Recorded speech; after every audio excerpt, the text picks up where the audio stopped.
Ketika berbicara mengenai haid, kenapa kemudian Islam itu menyempurnakan hal ini?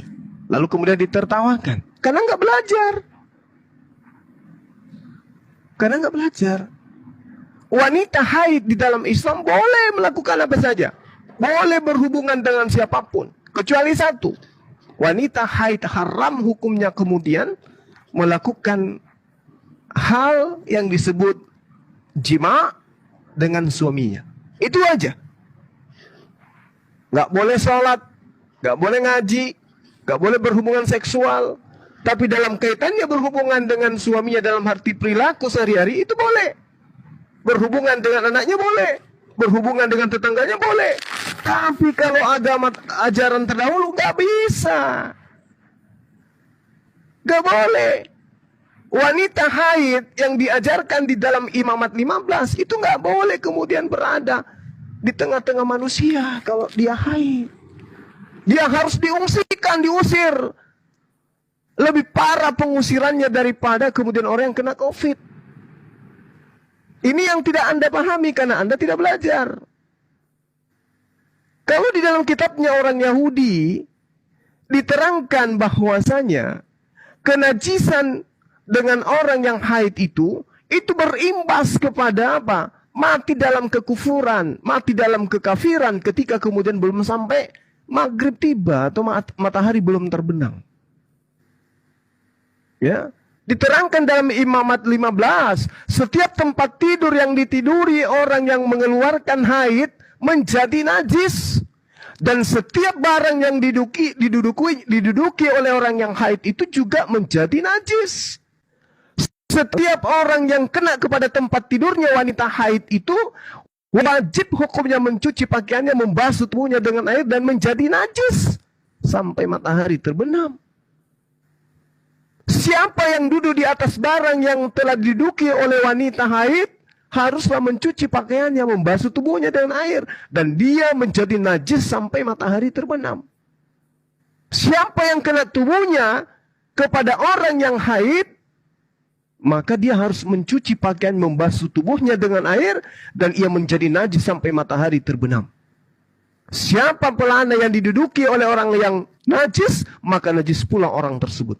Setiap orang yang kena kepada sesuatu bekas tempat orang yang kena haid tadi itu duduk, dan orang yang kena haidnya tadi itu, tempat duduknya tadi itu kena kepada orang lain, maka orang lain pun akan menjadi najis. Misalnya, istri Anda haid, kemudian Anda duduk di bekas istri Anda haid, maka Anda suaminya menjadi najis. Ketika Anda yang suaminya menjadi najis tadi tersentuh oleh anak Anda lagi, maka anak Anda juga najis.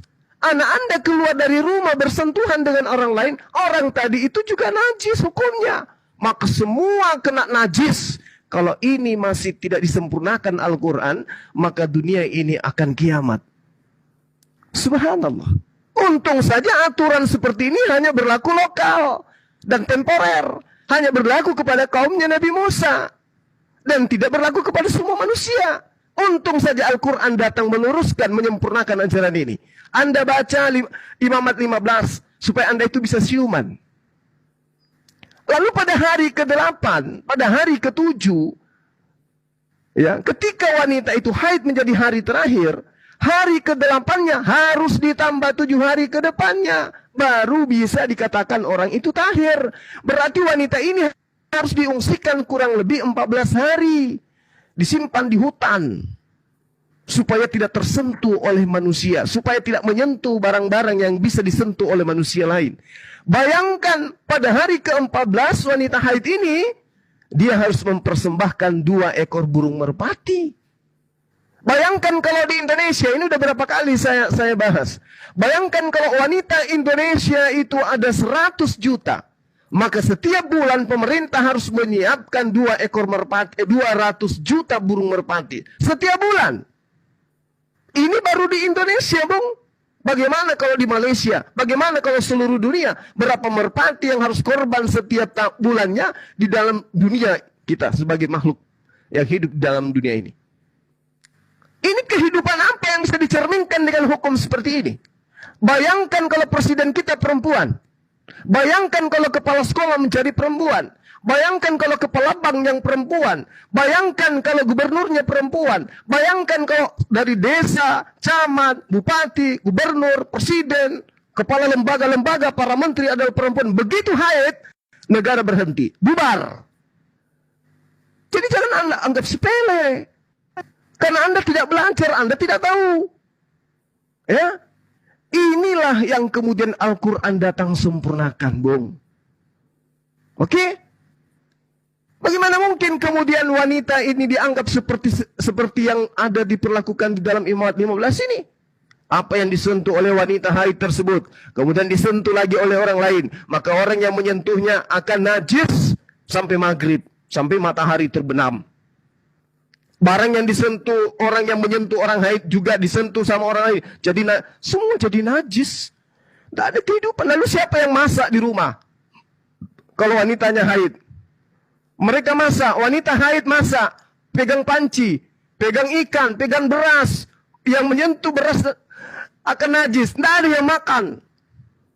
Untung saja ajaran Torah itu hanya untuk Bani Israel dan hanya sampai kepada pengutusan Nabi Isa alaihissalam.